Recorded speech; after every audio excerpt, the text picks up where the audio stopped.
जी हाँ मेरे दोस्तों, जाति नहीं जमात चाहिए, जाति नहीं जमात चाहिए, समाज में हर वर्गों का साथ चाहिए, साथ चाहिए।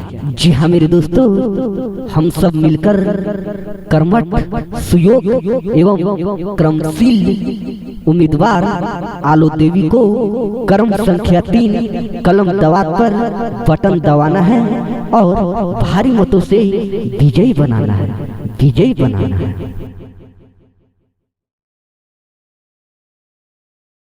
रामबालक यादव जिंदाबाद, जिंदाबाद जिंदाबाद। आलो देवी जिंदाबाद, जिंदाबाद जिंदाबाद। कलम दवात जिंदाबाद, जिंदाबाद जिंदाबाद। सैदापुर पंचायत की जनता जिंदाबाद, जिंदाबाद जिंदाबाद। ए जी आपका मुखिया कैसा हो, आलो देवी जैसा हो।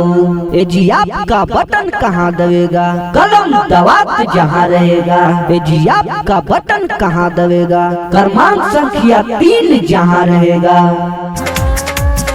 अब की चुनाव आगे बढ़ल हारी हौआ जी,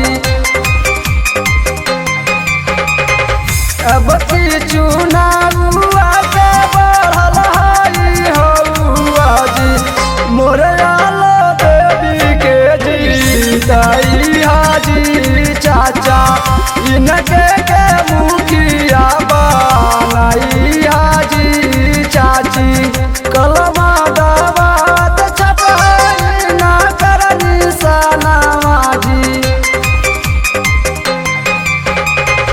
कलमा दवात छपाई ना करनी सनामा जी।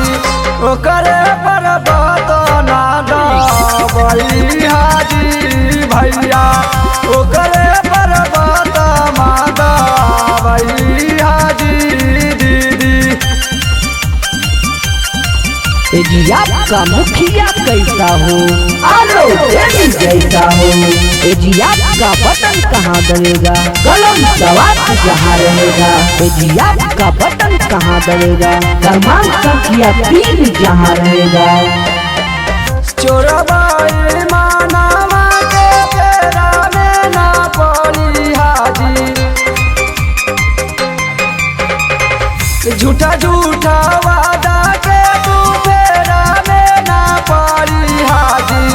कलमा दवात ना भूलाई हाजी चाची, ओकरे पर बतना दबाई हाजी चाची।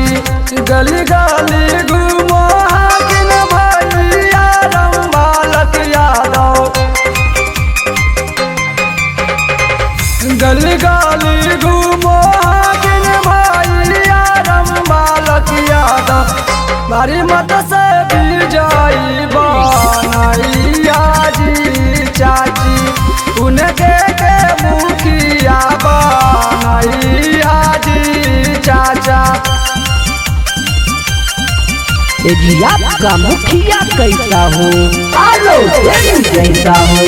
ए जी आपका बटन कहाँ दबेगा, कलम दवात जहाँ रहेगा।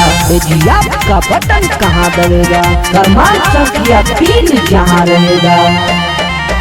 नलगाली गाउआ में रोड बनावाई है जी,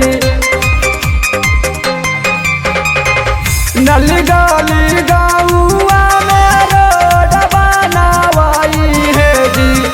इंदिरा आवास दिलवाई है जी चाची, इंदिरा आवास दिलवाई है जी भाभी। इंदिरा आवास